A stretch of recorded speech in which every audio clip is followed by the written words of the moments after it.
So, CM Punk was there, and that's about it. All in all, this show, it was good. CM Punk cats have not died. No, they haven't. But all in all, the show was good, but it just wasn't really anything worth writing home about. It was there. At least I thought, though. Yeah. But even a mediocre AEW show is still a good show. True. So, the crowd was into probably they were into various stuff. They were definitely into the first match of Cassidy and Hardy. They were definitely into Jericho's promo after that. They were into Lucha Bros and Varsity Blondes. They were not so into Jamie Hayter and Velvet. And, then there was a couple matches that were there. And then there were a couple of matches that just didn't make sense. Yeah. The biggest thing is this is the first Dynamite after the debut of CM Punk. And you would think that they would try to load it up and go with the thought that, okay, a lot of new people are going to be tuning in.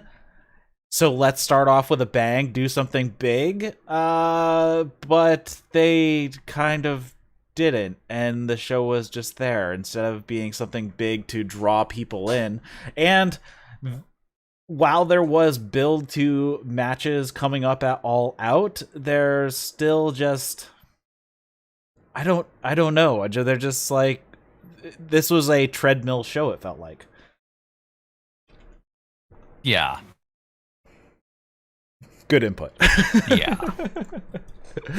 All right, so before we get into the actual show, let's set it up here. You listen to the That's Wrestling podcast. If you listen to this as a podcast, we do a show live over on Twitch and on YouTube.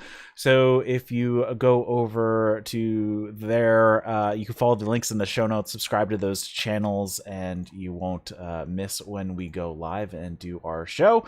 So do that. If you have any comments, questions, feedback, you can send those to eric@thatswrestling.com, or you can follow us on Twitter @thatswrestling1 with the number 1, and you can throw your complaints over there. You can come hang out with us in our Discord. Link is in the show notes for that as well. And back with me this week, I have Darryl W. Perry. How is it going? Going pretty well. Just finished the second week of the fall semester, and it's ridiculously hot. Yes, it's like 90 degrees outside right now, and it was like 80 at 7 o'clock this morning. So it's been a bit earlier today. My phone told me there was a 97% heat index. Yes, I mowed my lawn a little bit today, and it was a struggle. It's just so hot. All right, so let's get into the show. We are talking AEW Dynamite for August 25th, 2021, emanating from Milwaukee. And we start the night off with Orange Cassidy and Matt Hardy. This is kind of where I'm going. The first match that they started off with is with a really esoteric character of Orange Cassidy that you wouldn't think would be put your best foot forward on what is probably going to be one of your biggest opening audiences. So a little strange. Fine with me because I've been watching since the beginning, and and it's fine with the crowd too because the crowd was super into Orange Cassidy here. Orange Cassidy actually started off with his hands in his pockets, hitting the weak low kicks, with Matt responding with delete, and they just go back and forth and back and forth and back and forth and just like speed up. Hardy puts his hands in his pockets and pulls out a bunch of money. Orange Cassidy hits him with a drop kick, and the bills go flying everywhere, so he picks up a $100 bill and sticks it in his own pocket, then does a dive on the outside, and Hardy ends up catching him, hitting a side effect on the floor. Hardy works Orange Cassidy on the ring post and targets the back, And then he goes around picking up the rest of his money and sticking it in his pockets. Matt Hardy, that is, has recovered the rest of his money. Then he actually takes the money that was in Orange Cassidy's pocket and takes that back. Except for the $100. Yep, I was just going to say, except for that 100 that was in Orange Cassidy's pocket. And commentary even made a joke about Cassidy having holes in his pocket because Matt Hardy had to go way down deep in the pocket. Yeah, good stuff. Yeah, he was struggling there. Though he did lose one $100 bill that the ref pocketed because it fell out. I missed that. Oh, you missed it? There was a bill that fell out later and the ref pocketed it because it was just laying in the middle of the ring. They didn't draw attention to it, but...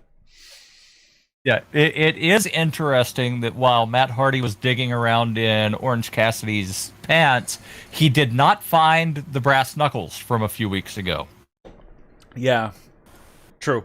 Let's see. Orange Cassidy started to make a comeback, but couldn't lift Hardy for beach break. His back hurt too much. Hardy hit a Splash Mountain powerbomb. And Orange Cassidy rolls away from a twist of fate. Orange Cassidy tosses Hardy to the outside, hits him with a dive, hits him with a crossbody to the face from the top rope, which busts Matt open really bad.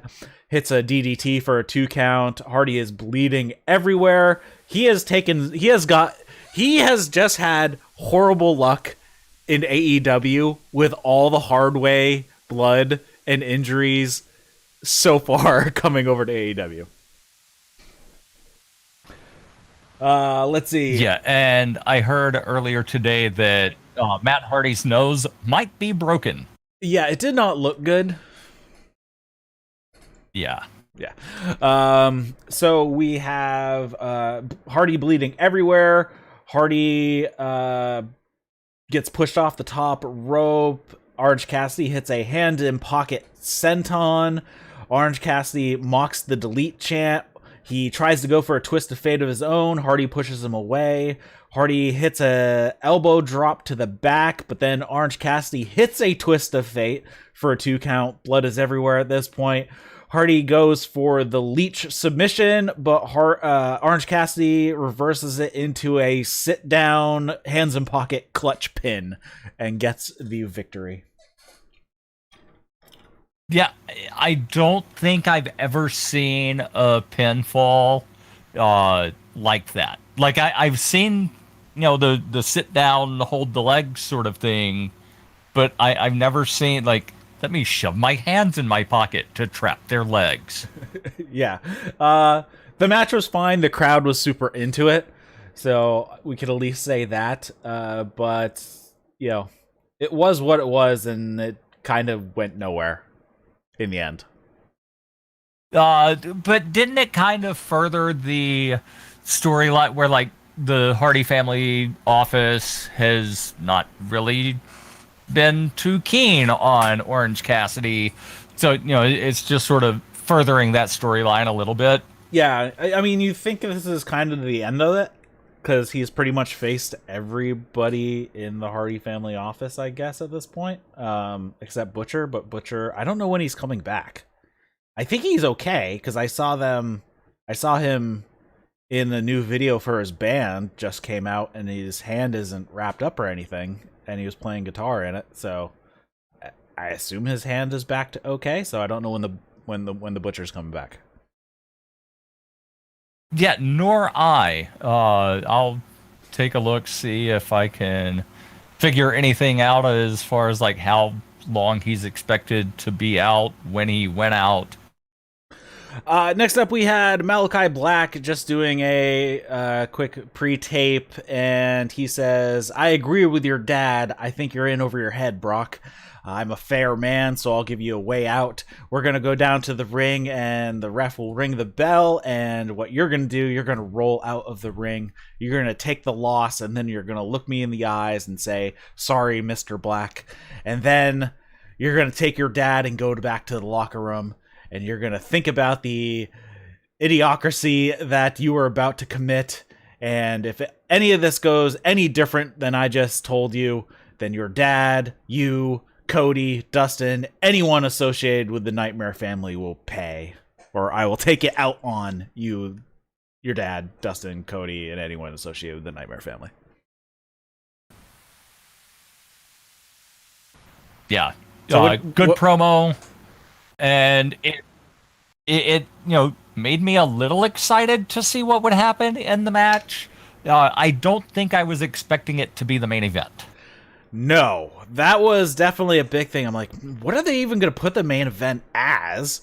Because they didn't really have a main event match on this show.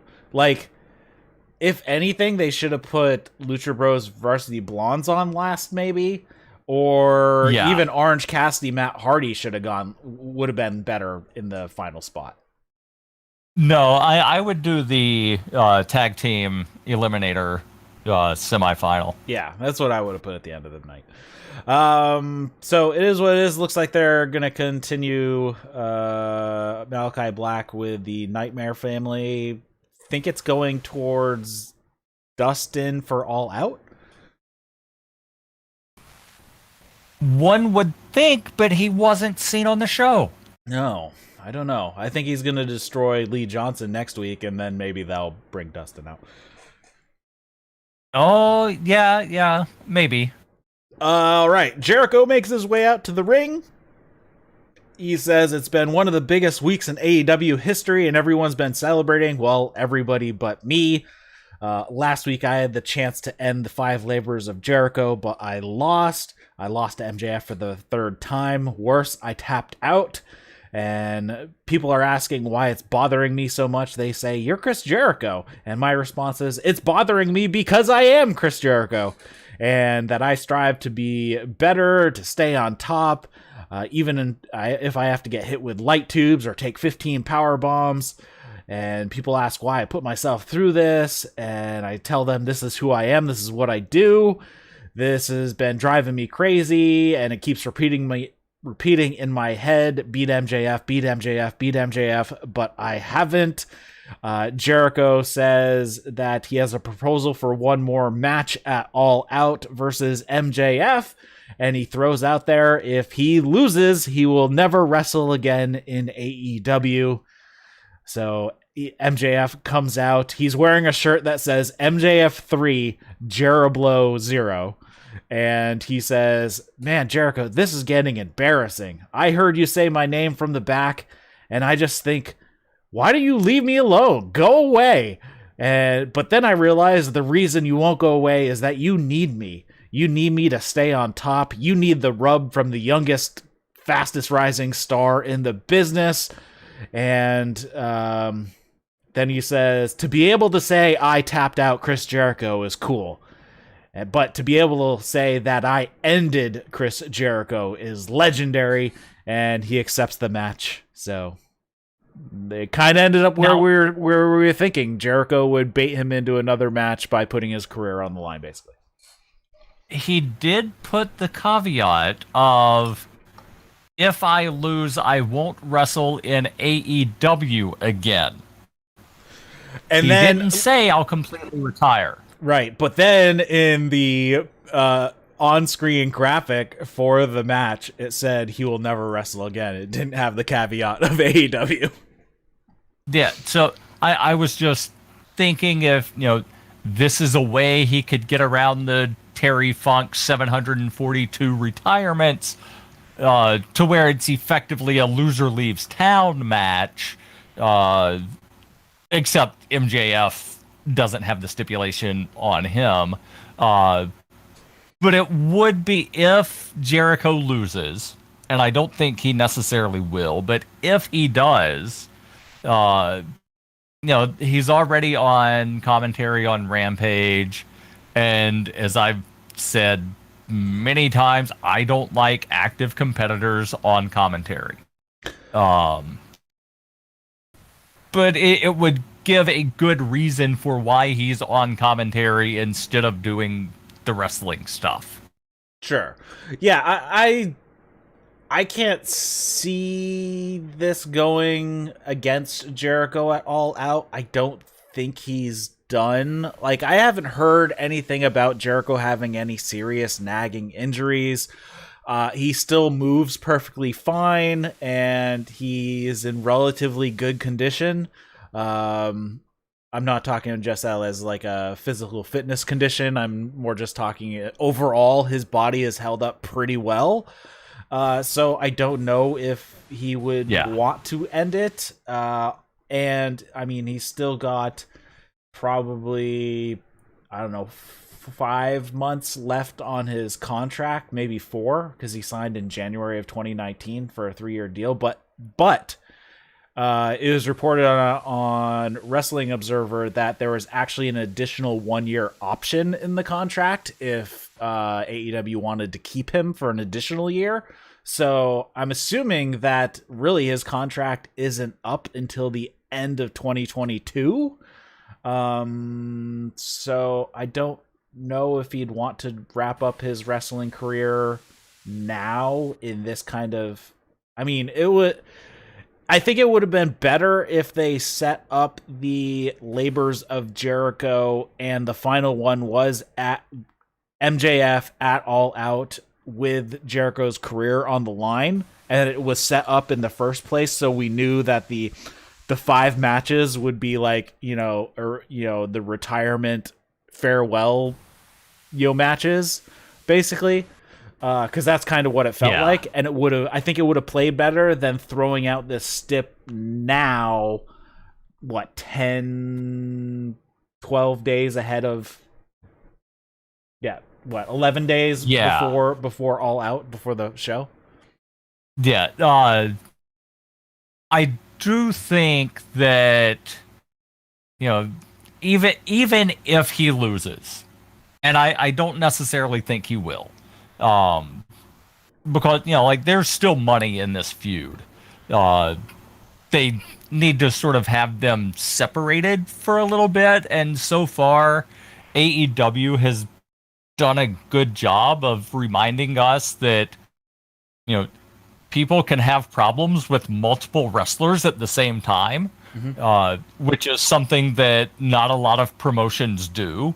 Where it's like if Jericho and MJF are in a program, like they're the two that are constantly going at each other, and they don't acknowledge anybody else. But we've seen run-ins from HFO when Orange Cassidy or somebody is having a match with somebody else that they're actively feuding with, and it's like, oh right, they don't like this guy either. I think if he's going to actually retire, it should probably be at Double or Nothing. I guess if they well, I guess it doesn't matter on the what show it is, but I figured they'd have a more solid storyline to get there. Yeah, that as well. I'm just saying, as far as like time frames go, let him win this one, and then, he could sell, my elbow's still messed up, I've had back problems from this, that, the other thing, which he has talked on his podcast before about having some back problems. But he also says that while promoting DDP Yoga, so how much of that is legit and how much is him just sort of, using that in the storyline of the live read. Right. But, he's also 50 some odd years old. He might want to spend some time with his kids before they go off to college. Like, I think he's got teenage girls, right? Yeah, I think he's got a younger son too that's only like 8 or 10. Yeah. All right, next up we had a short promo from the Varsity Blondes. It was nothing special. It wasn't bad, but it wasn't anything good. It was there. It was a promo. Yeah. That's about all it was. Build a little bit of excitement for the upcoming match against Lucha Bros. I wasn't necessarily expecting the match to immediately follow the promo, because sometimes it's good have the promo early and the match later. That way you're thinking, oh, right, I saw the promo about that. I'm really excited.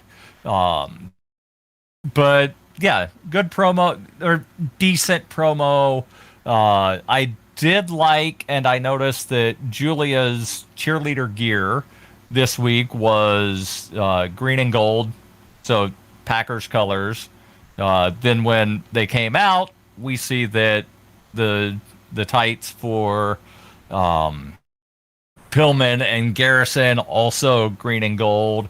So I'm wondering if this is a new thing that they're doing of changing up the colors to rep a local sports team.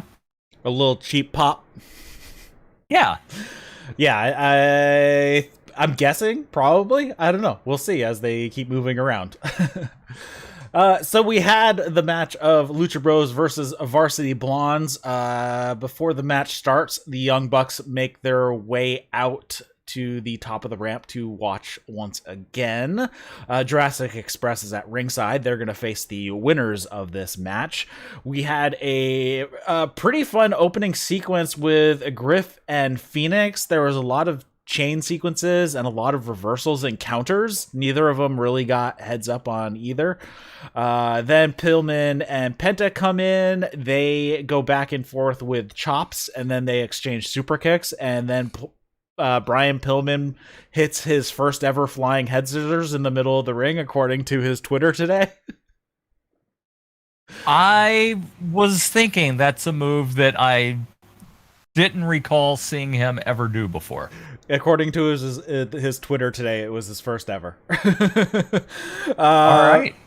So Penta comes back with a sling blade. We get some double teaming from the Lucha Bros. Then we get some double teaming from the Varsity Blondes on Phoenix. Penta gets a tag, but doesn't get very far with the Blondes. But Penta starts to fire back, doesn't get any momentum. But he did take both of them down to get a tag out to Phoenix. Phoenix hits a springboard drop kick to Pillman, hits a rolling cutter for a 2 count. The Blondes are then taken outside. They're down on the ramp.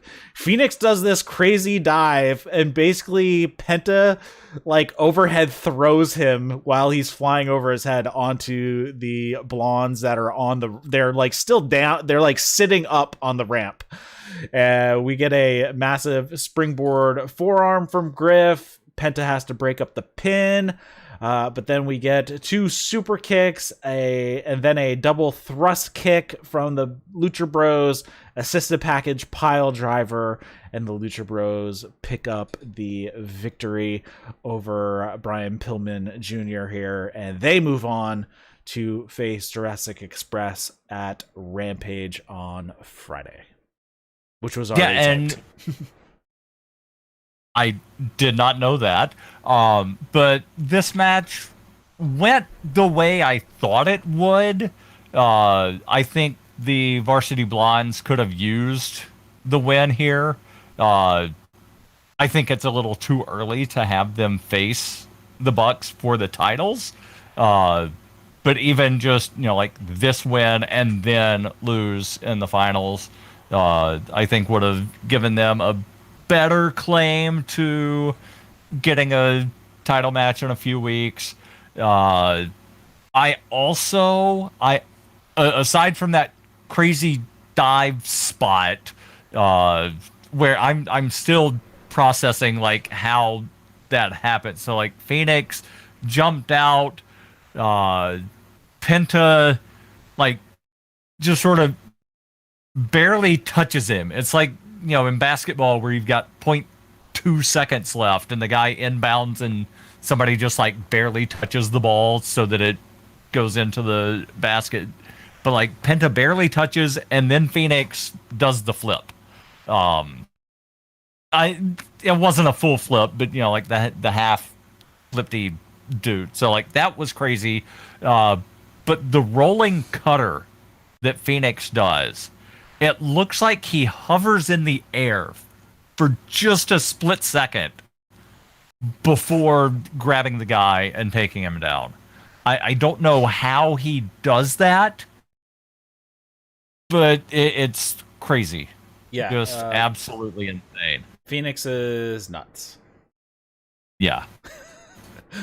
So there was that. Speaking of nuts, what happened after the match was a little nuts. Yeah, so Jurassic Express, they get in the ring to have a little stare down and a handshake with the Lucha Bros. The Bucks walk down. They get into the ring, and the Lucha Bros turn around. They're going to leave out the far side. And the Bucks push Jurassic Express into the Lucha Bros. But because they're not stupid baby faces, they realize what happened. They then team up and beat the crap out of the Bucks. They hit double super kicks and then double dives onto the Bucks, which was awesome. Yeah. Yeah, and I forget, which combo of people, but it was one guy from each team that did a super kick and a dive. Yeah, it's Penta and Luchasaurus for the super kicks. Dives were Phoenix and Jungle Boy. Yeah. So this, if it winds up, at some point they just sort of like need an 8-man tag match for some reason, give me the Lucha Bros and Jurassic Express versus I guess they're calling them now the Super Elite, minus Kenny. So the Bucks and Good Brothers. Yes. Like, that would be a really good 8-man tag. That'd be a good one. Next up, we had an Andrade promo. Quickly, Chavo says, "Pac, you're not as good as you think you are." But Andrade, he is good, and only one of you can be undeniably great. Andrade says at All Out, you'll find out who Andrade El Idolo is. That was about it. Yeah.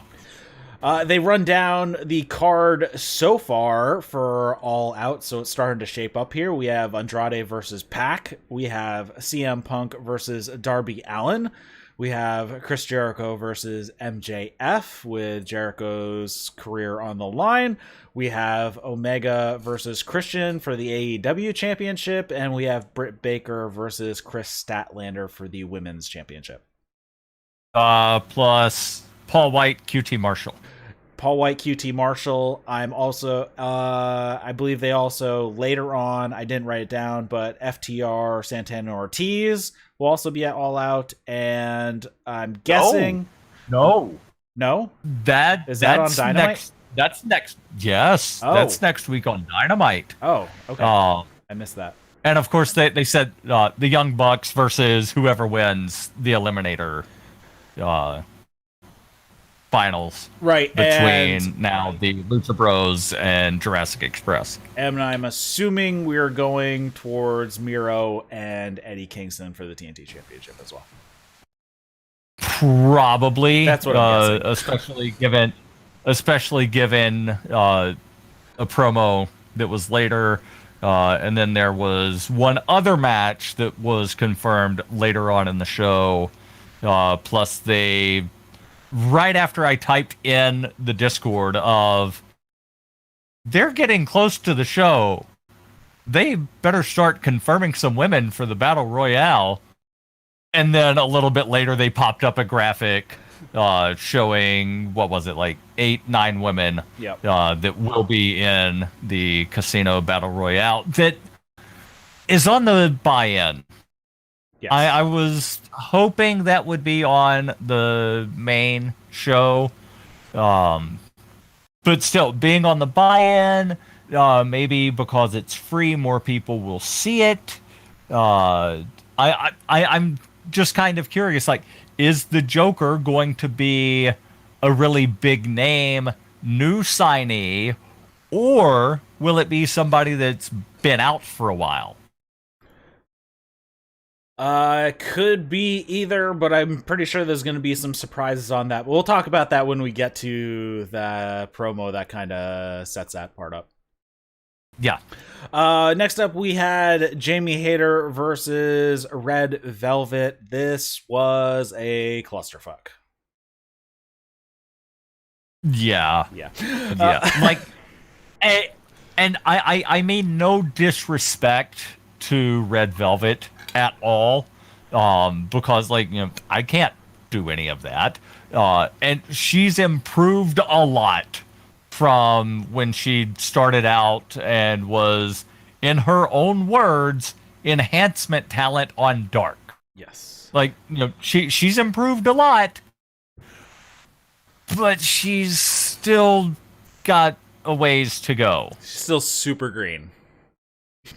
Yeah, the drop kick that she does feels like she's going for like a high boot and then lifts her other leg up. So we start off, Red Velvet gets into the ring and goes straight after Hayter, but doesn't phase her at all. Hayter just throws Red Velvet around. Jamie sent to the outside. Red Velvet hit like two kind of crazy dives. Like it was almost like dive Luthez presses. Did you kind of get that feeling when the landing that they did? Yeah, except she didn't throw hands afterwards. No. And that's the signature part of the Luthez press is you throw hands after you take the person down. Jamie throws Red Velvet into the ring post. Britt beats her up on the outside behind the ref's back. Jamie tosses Red Velvet into the barricade off the edge of the ramp. They then, in the ring, throw hands, and Jamie lays her shit in. She hit her with a ton of forearms. Red Velvet hits a facebuster and then a double knees to the back. Britt distracts for a second, and Red Velvet totally botches a standing moonsault by doing a flip completely over Jamie and missing her. And then Jamie is like, basically is like, oh shit, she didn't even come close to me. She realizes what happened, so she pops up, hits a massive backbreaker, hits a massive lariat, and gets the victory. So I feel bad for Jamie on how that all kind of went down, because like, oh crap, I gotta pull this together, and she did, but it was not that great. Yeah. Velvet needs to, instead of doing a standing moonsault, do a back handspring. Mm-hmm. Just use your hands. I realize it's not really a wrestling move, and I'm using air quotes there, but just don't land on your fucking head and past your target. Yeah. But I've seen at least 3 times where she's done, a similar thing where she doesn't rotate as much as she should and she almost lands on her face. I feel like this is every time I've seen Sasha Banks do a top rope Rana where the person taking it drops her on her head every time. Yeah. Yeah, and some that's of the dives, that's not Sasha's fault. Some of the dives from Velvet have sort of a Sasha Banks tope suicida feel to it, where she almost bends herself in half. Yeah. And I know that's that's not a screw up on Sasha, that's her, intentionally torquing her body. But with Velvet, it feels like it's not intentional. After the match is over, Britt and Jamie beat up Red Velvet. Chris Statlander runs out and clears the ring. Chris Statlander did not get booed this week, though she got booed last week, but she did not get booed this week, so that's a plus. Well, last week was also in Britt's hometown. Mm-hmm. That too. And I missed this. But I caught it on a certain vodcast, that's video, where a particular British guy goes over and points fingers in different directions. He pointed out that apparently JR, I think it was this British guy, it might have been another British guy, but pointed out that JR referred to Chris Statlander as thick. Jamie, he referred to Jamie as thick. Oh, but either way, that has a different meaning than what he was trying to say. But yeah, I missed that completely. Yes, he was talking about how that she's strong and powerful, and that she's thick. She's muscular. He meant to say like she's muscular, but he's like, oh yeah, that girl thick. Yeah. Jay in the chat is saying that's funny as hell. Yeah. At least this time he wasn't being he wasn't being intentionally lecherous. Yeah, it's always like, oh boy, JR, where are you gonna go commenting on the women's body because Chris Statlander's obviously slimmed down. And Jamie Hayter has completely changed her physique as well. And I'm like, oh, JR, where are you gonna go with this? Just kind of don't get too overboard here. Yeah. All right. Next up, and I think this might be where they confirmed the Britt Baker staying heel Statlander match. Oh. No, I'm saying it's where they confirmed the match. I don't think they mentioned it earlier. Yeah, they confirmed it. Or if they it. did, I missed it. Yeah, they confirmed it right before the match. Okay. With the rest of the matches for All Out. Okay. Next up, we had a Dark Order promo, and there's a little bit of strife within the Dark Order. Uno's talking about how the Dark Order is a unit, but all units faced obstacles sometimes, and we've had to overcome some with some of the guys not supporting Uno and Stu. He says that's okay. We stand up for our friends, and Alex like, this is BS. Like, we didn't stand up for Hangman. He got beat up. Uno basically told Alex to get back in your place in John Silver's shadow. Alex is mad and says, yeah, just because your name is Uno doesn't make you the leader of the Dark Order, and he walks off. And everybody's like, Uno, you totally went overboard on that. He's like, I know, that was bad. And I believe it was 5. Was it 5? Who said, I thought we were a family, man. Yeah, it looked to me that a couple people were missing. Yes, Stu wasn't there. I don't know why. 10 wasn't there. 10 wasn't there. Obviously, Anna Jay is still out. But yeah, when they don't have just 2 other people, it just looks much smaller than it does when there's like 6 or 7 people standing there, having like this group powwow. But yeah, I'm curious to see where this goes. Yeah, we were talking about it in the chat. Think about it, Colt was there. Colt Cabana was there. He was there. Sorry, Jay from the chat mentioned that, but no, Colt definitely was there. I know that because he said something. I just watched it a second ago. I just watched it right before we started because I was trying to clean up some promos, and I actually missed the last couple. But we'll get to them. All right. So, in December of 2019, we're like, get this crap off of our TV. And now we're like, no, Dark Order, don't go. We need you to stay together. Yeah. And I caught part of... and I don't listen to Talk is Jericho, but I caught part of the thing somehow when he had Evil Uno and Stu Grayson on a few months ago, I guess. And they were talking about the thing that almost killed the Dark Order completely, and it's when they used to have the minions. Yes. And I forget who it was that they were, beating up, but one of the minions was Dustin throwing down the punches, and they were landing like a foot away from Dustin's head. Yep. Because like they were using local enhancement or local indie guys as enhancement and miscellaneous fill in whatever, and like they didn't fully comprehend like which side is the hard cam. They didn't vet them very well. You've got to make sure it looks good for TV. Yeah, and like apparently that almost caused Dark Order to just like stop being a thing.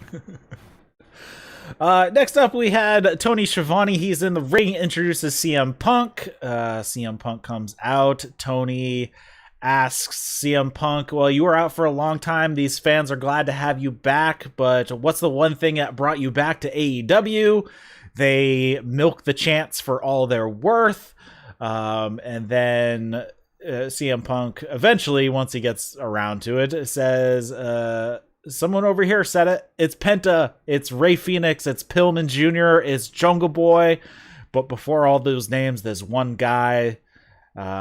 I'm going, and then he says, I'm going to retire the name, the voice of the voiceless. I don't think I need that anymore.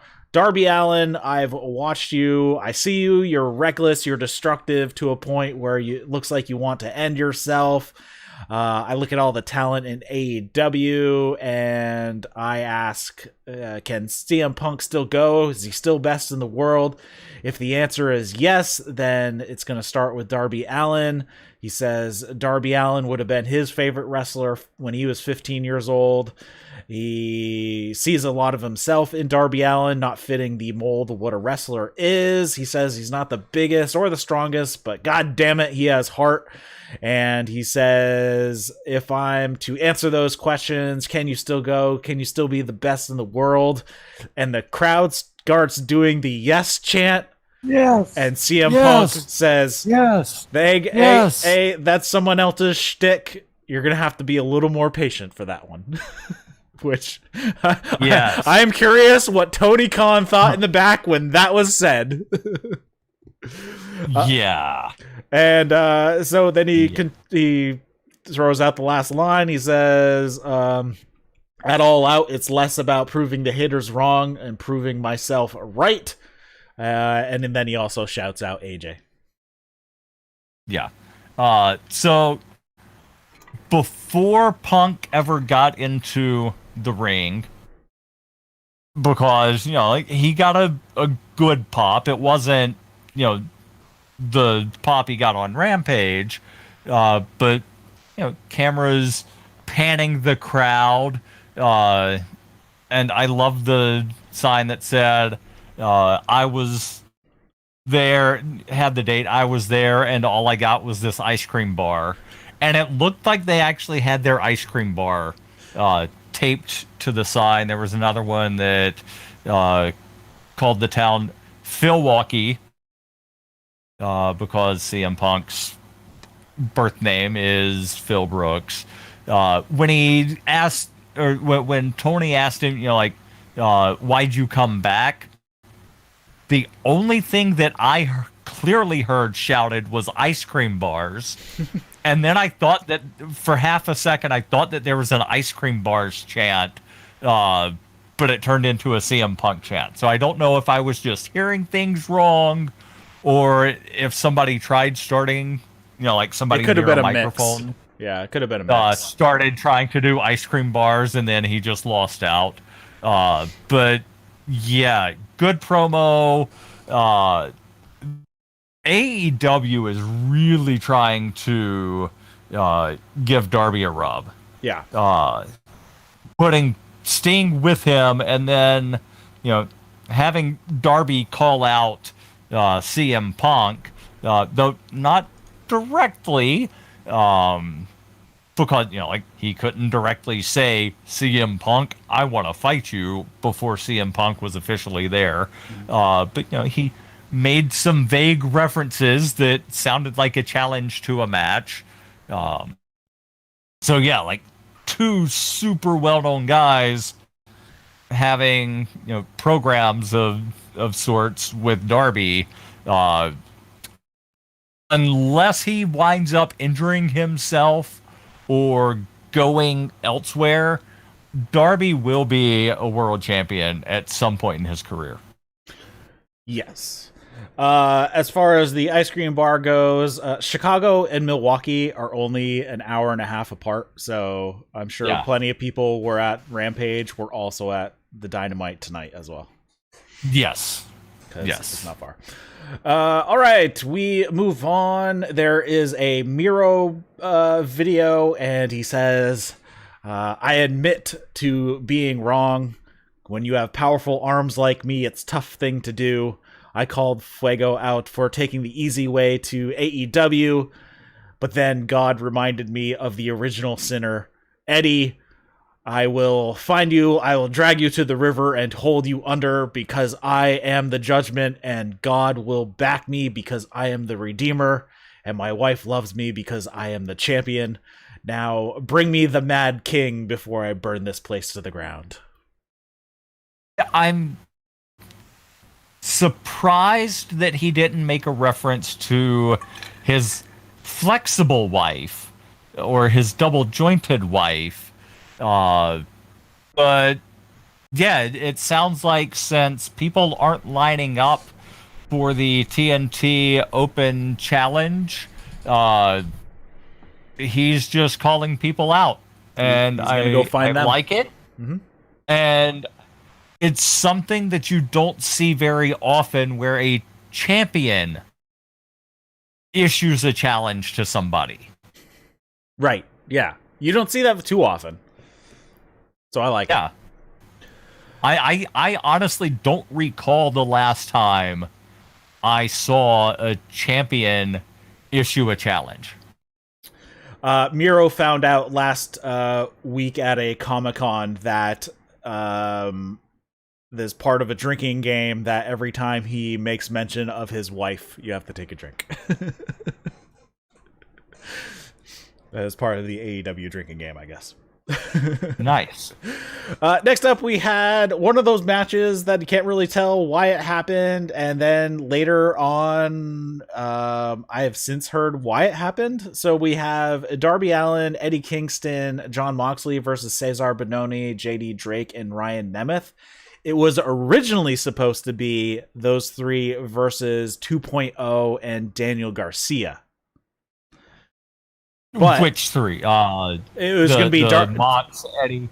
Yeah, it was going to be Darby, Kingston, and Moxley versus 2.0 and Daniel Garcia. That was the original plan. Matt Lee's wife just had her baby, so he was not there. So that's why he missed the show. Yeah. So they had Garcia was. Yeah, Garcia was there. Yes. And I forget what he inserted himself into. The end of this match. Yeah. This match, I was just confused of like, why is this happening? Yeah. So Darby, Kingston, and Moxley were already scheduled to be in a 6-man. It was just against different opponents, but since Matt Lee's wife ended up having a baby, he was not there. Give the man a night off. That sounds like a good excuse. So Drake and Allin started off. Allin dodges everything Drake tries. Ryan gets tagged in. He tries to chop Kingston. Kingston just drops him with one chop back. Kingston runs into Cezar a few times. Moxley blind tags in, and Kingston and Moxley take down Cezar with a double shoulder block. Moxley throws Cezar into the barricade on the outside a couple times. Cezar then throws Mox into the barricade. We get some double teaming from the wingmen. Moxley gets a tag to Kingston, and he hits a bunch of strikes on JD Drake, then a Uranagi. Nemeth helps Drake, but Moxley holds up Drake, and Darby tags in So Drake started going up to the top rope, but Moxley holds him there. Darby Allin tagged in. He hits an Avalanche Code Red. Peter Avalon pulls the leg of Darby, so he gets beaten up by Sting, Moxley, and Kingston, who was also at ringside. And Darby hits a flip over stunner, coffin drop on JD Drake, and gets the victory. Moxley, Kingston, and Sting are beating up all the other guys at ringside. And then Daniel Garcia runs down, attacks Darby from behind, but then runs off before any of Darby's guys notice. So he does not get anything. So that is where he inserts himself into this to keep this storyline going between Kingston, Moxley, Darby versus Garcia 2.0. So I'm thinking they might do that match next week or maybe the week after All Out. I don't know. Yeah. I like how they're, reminding us of the feud. Knowing that that's what the match was supposed to be makes a lot more sense of like why this match happened. Yeah. Same thing with a match later on. Actually, I think it was the next match after a couple of promos. Gun Club versus Factory, and they had Paul White on commentary. So that made a little bit more sense of Paul White has the match against QT at All Out, so get him on commentary. Further the feud a little bit. But yeah, decent match. I still don't understand how JD Drake fits in with the Wingmen. And Bononi, I think, could do better as a solo guy instead of being in a faction. Yeah, I mean, but there's not really a solo place for him at the moment, so I think him just hanging in the faction for now. And I mean, at least he's getting stuff instead of if he was a solo, he'd probably be getting less. He'd be on Dark every week and never Dynamite. I think JD Drake is with them because they were basically a team before Peter Avalon joined the team. So I think it's just kind of like they kept him around. Though he does do some pretty funny stuff on on BTE once in a while. So they talk up that he's a little different from the rest of the Wingmen. Okay.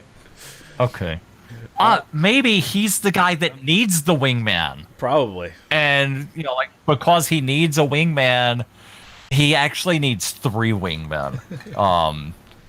That would make a little bit more sense. You forgot to mention the best move of this entire match, which was Ryan Nemeth's hip thrusting to start the match.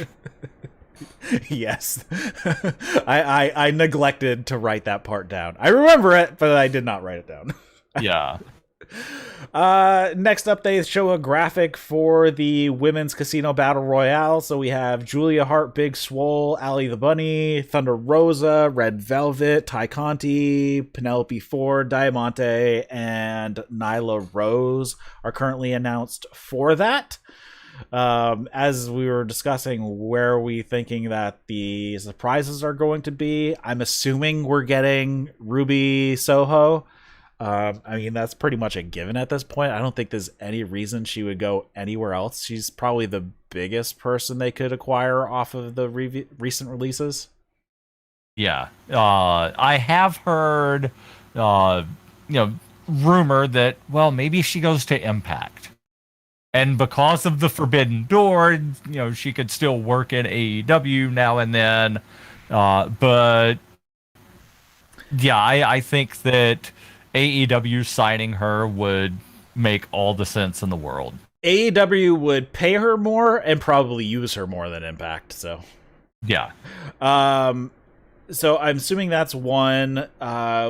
we were talking about yesterday in the chat for the most recent releases, Mercedes Martinez would be available for the show. She was in the first AEW Women's Casino Battle Royale. She was the Joker actually in that one.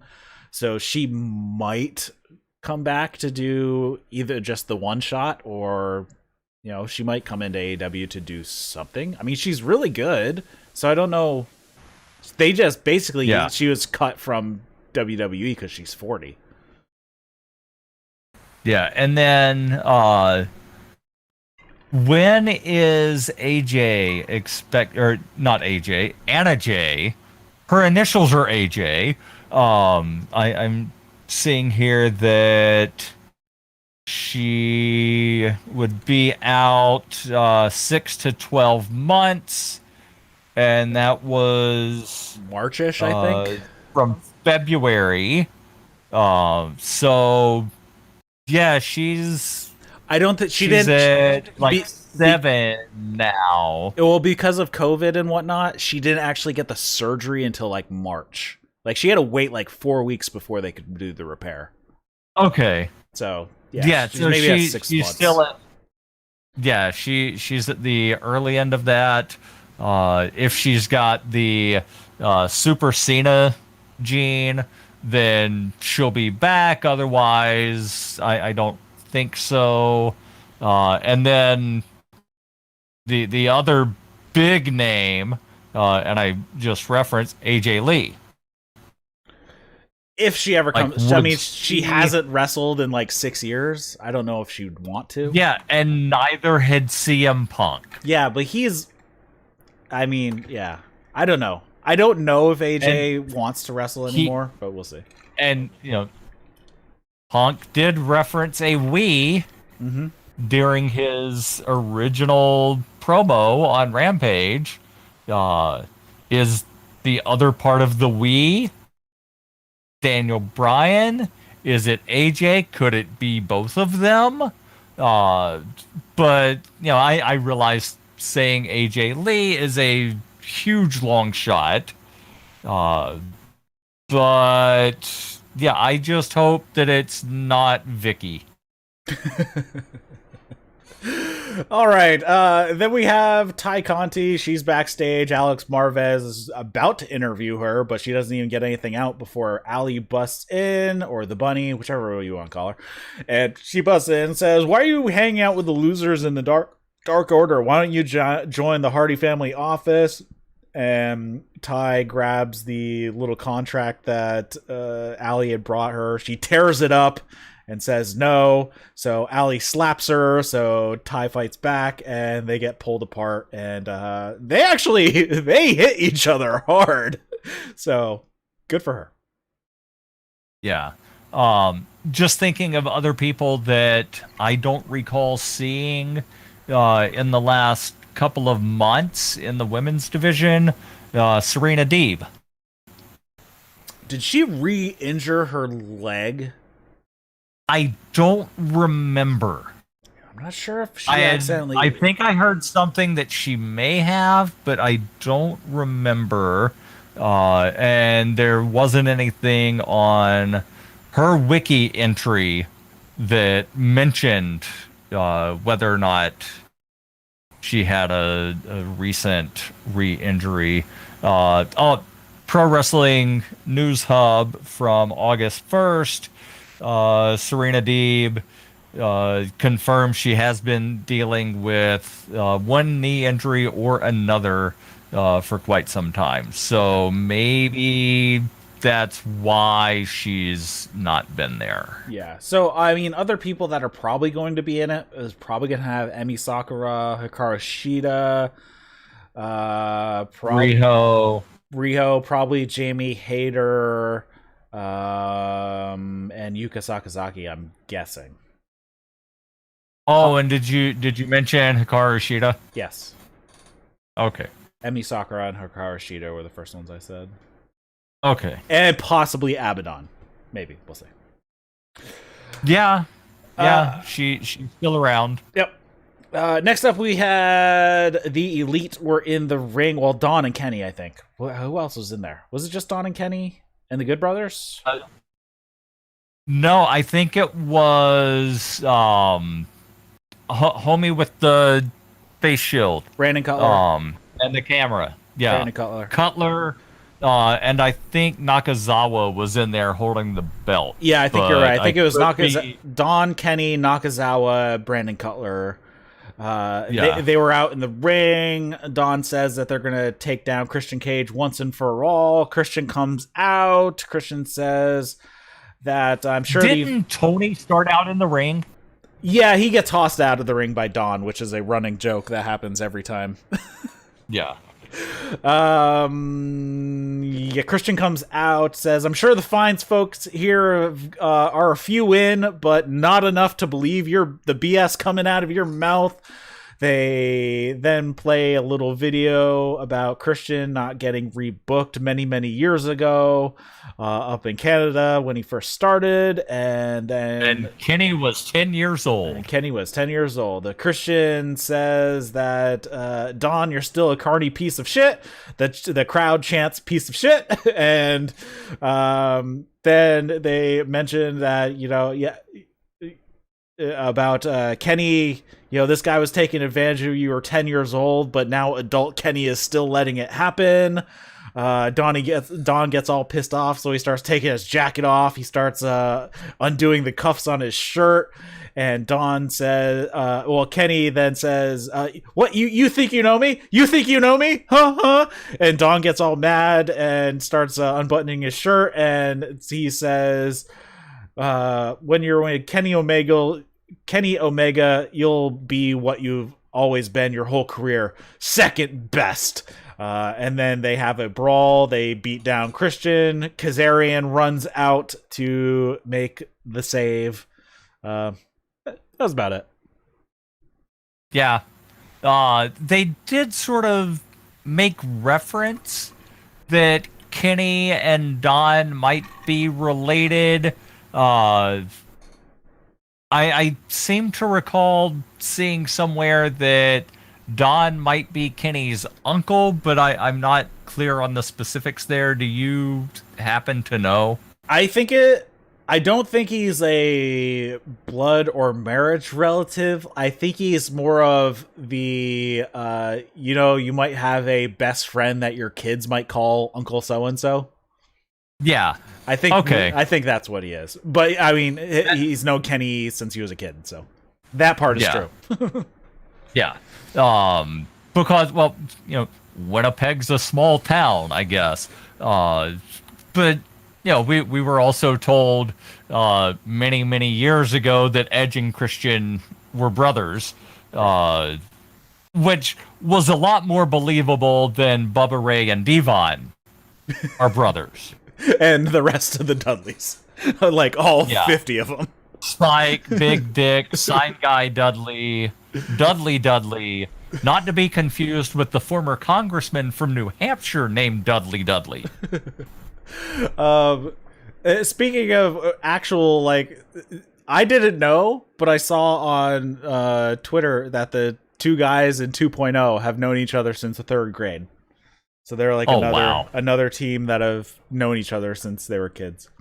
That's always crazy that two guys who, were kids together end up making it together, which is pretty cool. Yeah. Yeah, a lot of time one guy makes it, the other guy doesn't. Yeah. Then we have Moxley promo. He says, I got a FedEx back from Tokyo, and wouldn't you know, only one contract came back, and it wasn't from the. We all know who it wasn't. Well, who it was Kojima Satoshi was on the thing. He says it's going to be a treat for the people in Chicago to see a living legend, but they're going to be witnessing the public execution of Satoshi Kojima. Yeah. We don't even need a promo from Kojima. Just let Moxley hype it up all by himself. Pretty much. He can do that all day long. Yeah. Then we have a Y match of the Gun Club versus the Factory. This is like I can explain why. I guess technically why we'll know why, but it wasn't well thought out. I don't think. Aside from the Paul White QT jawjacking spot, Gun Club is part of the Nightmare family. Mm-hmm. Nightmare family and the Factory are feuding. Mm-hmm. So let's pull a 3-man group out of Nightmare family, have them go against the 3 members of the Factory that are here apparently, unless Anthony Ogogo is out with an injury. Yeah, we have not seen him for like ever. Where the hell did Anthony Ogogo go? There's way too many Go-Go's in there. Good question. I'll see what I can find. But like that's the reason that I could see this happening, but at the same time, it feels a lot more like a match that would happen on Dark. Eye surgery. Jay says he is having eye surgery. Again? I guess so. I mean, isn't he blind in one eye, and that's why he couldn't box anymore? Or partially blind, at least?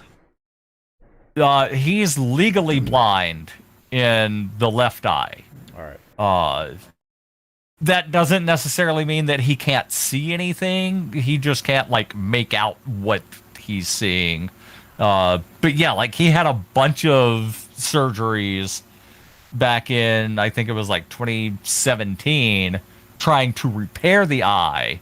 That's why when you said having eye surgery, I'm like, again? And Jay put in, Callis was trained by Kenny's uncle, the Golden Cheek. That is their relation. So yeah, it's along the lines of the best friend that you call uncle, okay, even though he's not actually your uncle. And it's the same way that The Rock is related to every other Samoan, because his grandfather was blood brothers with another Samoan guy that had a bunch of kids. There you go. But I remember there being something about Kenny's uncle in there. Yeah, he's the Golden Cheek. Kenny's uncle. Yeah. All right. We had the Gun Club versus the Factory. I did not write a ton about this. It was Billy and Comoroto. They started off running into each other. The Factory get the heat on Austin Gunn for a while. Colton gets a hot tag. This dude could probably go to the Olympics for the high jump, because he gets so much height on his drop kicks. It's insane. Yeah. He takes out all the Factory. QT hits a backbreaker into the flatliner on Colton, and he gets up and points at Paul White on commentary. So QT distracts himself, and Colton rolls him up and pins him. And you've got to love when it's the heel that distracts himself instead of the stupid, dumb baby face. Mm-hmm.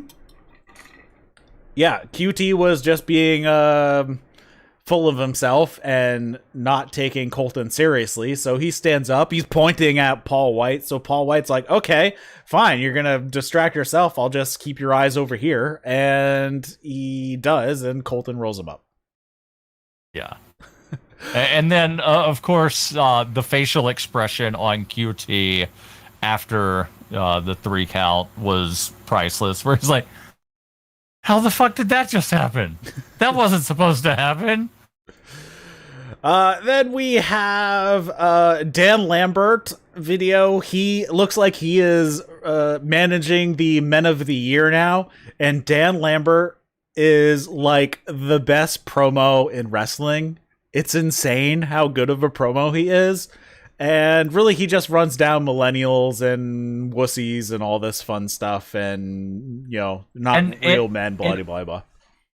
It also helped that there was a guy literally crying at Rampage that wound up popping up on the screen because he made a reference to, oh, people come to these shows and need a safe space where they can cry because their favorite wrestler came to work. Like, oh, it's so great the way he delivered that. And there literally was the guy crying. Dan Lambert, the not professional wrestler, is the best wrestling promo in wrestling. He's just so good. And he like never trips over his words. He just keeps going. He doesn't like stumble or pause or put any like, I mean, I'm doing it now, putting, what do you call the nothing words in there? Just the placeholder Verbal words. Crutches. What? Verbal crutches? Yeah. He does none of that. He just goes straight through, gets it all out, doesn't repeat, and he is so good. It was like a I don't know, like a 90-second rant. Yeah. It was awesome. And he also, in addition to, running everybody down, he also built up his guys, mentioning that Scorpio Sky is a former MMA fighter turned pro wrestler. Ethan Page is a double black belt. It's like, oh, those are things I didn't know about either of these guys. Yeah, look at that. Establish the characters. Yeah. I did know that, Ethan Page was Karate Man briefly in Impact, and they royally screwed him on his way out the door there. Yeah.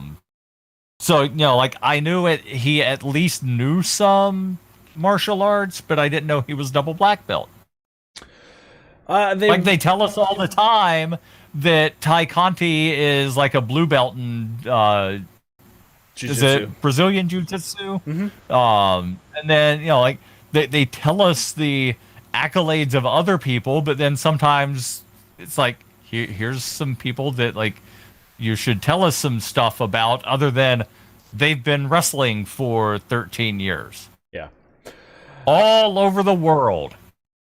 They run down the card. I don't think I got everything for the card. I know for next week, it looks like we're going to have Brian Cage versus Powerhouse Hobbs next week on Dynamite. Is that right? Yes, with Hook in Hobbs' corner. Then we have an FTR promo, and we have Dax talking about how the injury to Cash's arm has left him with some nerve damage. He's having trouble closing his fingers and all this stuff, but they're gonna still have another fight with Santana Ortiz. So that is next week as well. That's what I thought. I thought it was that all out. I'd have to check. I'm pulling up a video now where somebody made the clip of them going over the card. FTR versus Santana Ortiz. Brian Cage versus Powerhouse Hobbs with Hook. Jericho in-ring interview. Jericho is going to be interviewed in-ring by Jim Ross. Tony Schiavone sit down with MJF. And that is what appears to be announced. Okay. Oh, plus Orange Cassidy and Jack Evans. There we go. That was the one I missed. And then for Rampage, we're going to have Ty Conti versus the Bunny. We're going to have the finals of Jurassic Express versus the Lucha Bros. The winner go on to face the Young Bucks at All Out. And then we're also going to have Christian Cage and Frankie Kazarian versus Kenny Omega and Brandon Cutler. This is going to be great. Did you see the match between Cutler and Frankie? No. It was on AEW Dark within the past week and a half. That match you have to go out of your way to see because it was a riot. It was great. Yeah, and I imagine there's one of two ways that this match goes. Straight up tag team match is not one of those two ways.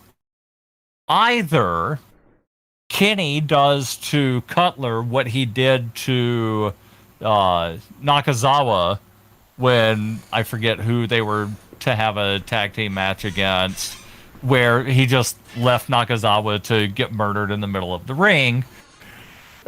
So that's one way. Or it starts off like a normal match, and then everybody else from Super Elite gets involved.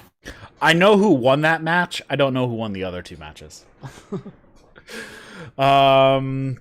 But anyways, yeah. So those have already been taped, but they'll be airing on Friday. Won't give spoilers away. Then we had a quick Arn Anderson promo. He's basically talking about, I hope Brock doesn't get killed. Essentially. Yeah. And I don't agree with his decision. So we had Brock Anderson versus Malachi Black. And yeah, Brock attacks right away, but it does not take very long until Black starts beating the crap out of him. Arn looked like he wanted to throw in the towel, but Brock is telling him not to. Brock hits a couple of shots to the leg, but then Black hits the heel kick. He hits the heel kick and he gets the victory. They still haven't given it a proper name for AEW.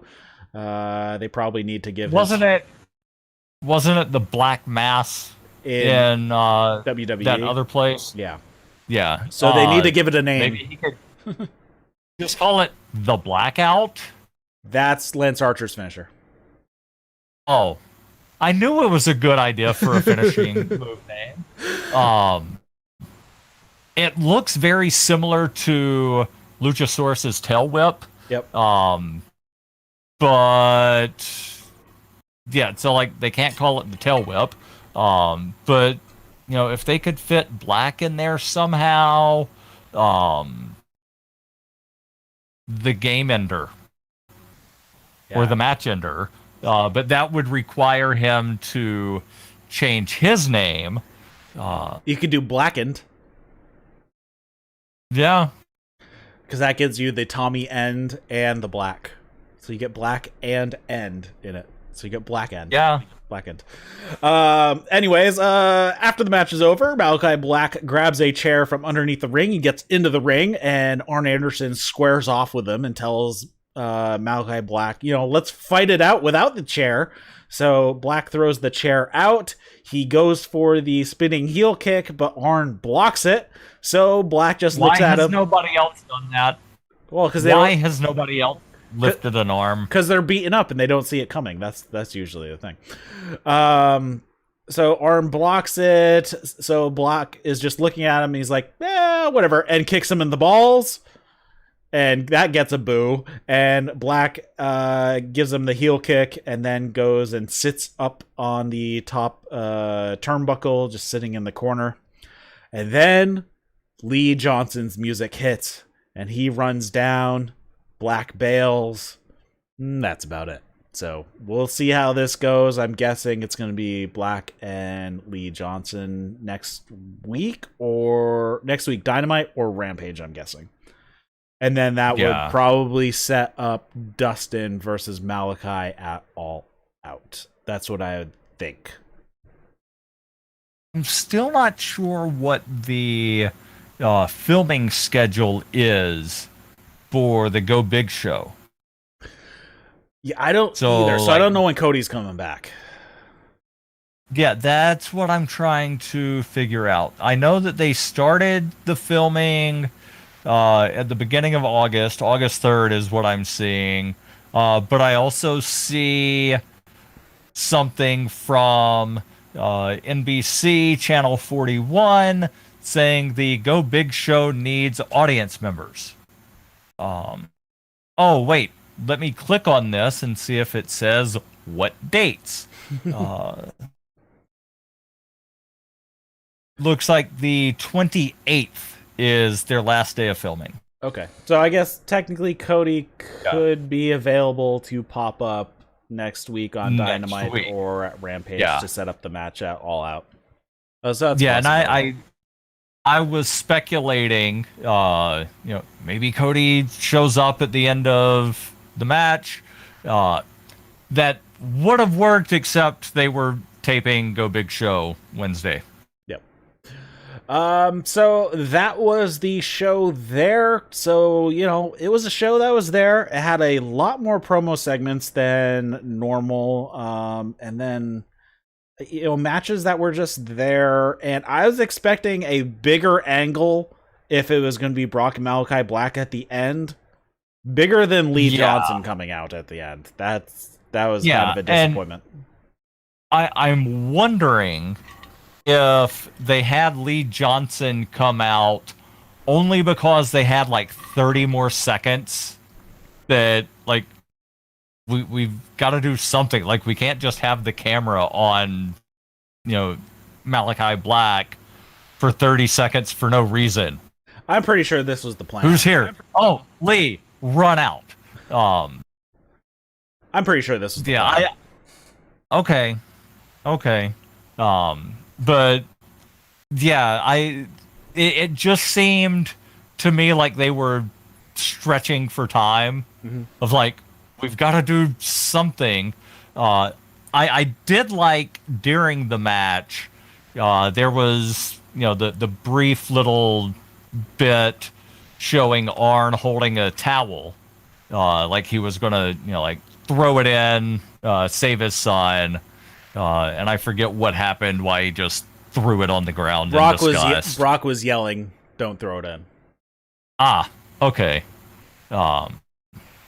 Yeah, so like I want to see where the Brock Arn, is there going to be tension between them? Please don't let Arn get back in the ring. The man's 85,000 years old. But then again, Luchasaurus is a 65 million year old dinosaur. But yeah. Hopefully something bigger happens. As I said earlier, like, that did not seem like it had enough going for it to be the main event. I think the tag team match should have been the main event. Yeah. Arn Anderson is actually a few months younger than my dad, but looks 20 years older than my dad. So how old is Arn Anderson? He is 62. He's only 62? And Brock is only 24, but he looks like he's 45. Yeah. Like, Arn Anderson looked 40 fucking years ago. Yeah, I know. Like, when he was wrestling in WCW in, like, the late 80s, well, mid to late 80s, he looked like he was 40 years old. Yep, he was born in 58, so... Yeah. So when he was like 25 years old, he looked a billion years old. And his son does the same thing with his son. His son is 24, but he looks 44. Yeah. All right. Brock looks a lot like Arn when Arn was younger. Definitely. Quickly, let's talk about ratings real quick. Dynamite had a 0.48 in the demo, which is the highest number it's done since the premiere episode. The premiere episode, I think, got a 0.68 or something like that. So they're still a little shy on that. But they had 1.172 million viewers last night. So back up into the over a million, and that is a pretty good number with a 0.48 in the demo. I mean, going back, there were plenty of Raws this year, and actually a couple SmackDowns that were lower than that. And let's give a little bit of context as well. The premiere episode was early October of 2019. Yep. Which means that baseball was pretty much over. Yeah, it would have been like it probably would have been the World Series that week. No, early October would be like the start of the playoffs, I think. Yeah, that's true. I'm not sure what the dates run to. But like AEW, unlike other things, like they generally attract sports fans. Like, if there's not a big sports game on, their viewership, seems to be a little higher. Maybe I'm just speculating on things. But when you don't have, a whole bunch of other sports options on TV, you can expect a little bit more. So my thinking is the 0.6 whatever to the 0.48 might actually be a lot closer in number of, like how many people, etc., based on other viewing options. Just looking back on October 2nd, 2019, there was only one baseball playoff game, and that was in Oakland. So if they had a regular start time of 7 local time, then it would have been after Dynamite went off the air. So they wouldn't have been on competition. Yeah. So pretty crazy that it's there, and obviously CM Punk is going to be a needle mover. I'm assuming Bryan Danielson will also be an additional needle mover. So it's going to be a very interesting end of year for AEW and wrestling in general. I kind of hope that Daniel Bryan is doing the G1, but he'd have to get moving and get over there soon. He'd have to leave, I don't know what, next Thursday to make the to make the quarantine time, if he went. Yeah, but yeah. Do you have the total viewership for AEW last night? It is 1.17 million. And the premiere episode was 1.4. Yeah. So shy by what? 230,000.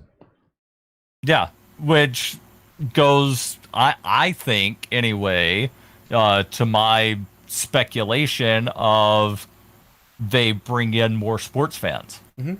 So if they had like no sports competition, that original, and they were just over 200,000 more viewers, I think it's looking really good for AEW going forward. They're also one of the youngest drawing sports shows.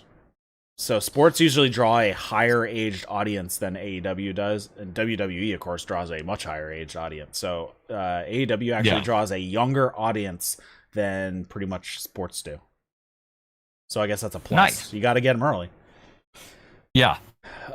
Anything else you want to touch on before we wrap it up here? And we'll be back on, I don't know if you'll be back, but I'll be back on Saturday covering Rampage. Ruby Soho liked my comment that I said. I thought the same thing. Somebody wrote, did she just steal El Phantasmo's car? That is great. Where is Dynamite next week? Chicago. Okay. I remembered that Rampage was Chicago. I couldn't remember where Dynamite was. So yeah, like they're doing a lot of stuff in Chicago next week. I saw an advertisement for AEW versus Pro Wrestling Tees softball game. Yep. That looked like it might be pretty good because it had Shawn Spears, Thunder Rosa, a few others that don't have matches on the All Out. You can get tickets to the softball game for $20 a piece, or if you buy a 4-pack, you can get them for $15 a piece. Nice. Yeah. So you can go do that. They're actually, I think they're doing like 3-pack deals too, so you can buy like they have a trios combo, so you can buy to Dynamite on the 1st, Rampage on the 3rd, and All Out on the 5th as a package deal as well. I'm sure those are pretty much. Nice. I'm pretty sure those are pretty close to sold out at this point. It's probably not much left. Yeah. Yeah, and then I think a lot of the wrestlers are doing appearances at Pro Wrestling Tees Yeah, they're doing. It's based in Chicago. Yeah, they're doing an all-out fan fest as well at the convention center on the 3rd and the 4th. So there'll be plenty of sit-downs and all that fun. So there should be some pretty fun media coming out of there as well. Yeah, I hope so. Yep. That it? Anything else you want to cover? No. All right, cool. Thanks, everybody, for listening to That's Wrestling. If you're listening to this as a podcast, we do this show live over on Twitch and on YouTube, so you can come join the live chat. The links are in the show notes to those channels. There's a link to our Discord as well. Go drop a review on your favorite podcast app of a choice. You can follow us on Twitter at That's Wrestling 1 with the number 1. You can You can follow Darryl W. Perry on Twitter, and I think that's it. So for Darryl W. Perry, my name is Eric LaRoche. You've been watching and listening to That's Wrestling. See you later, guys.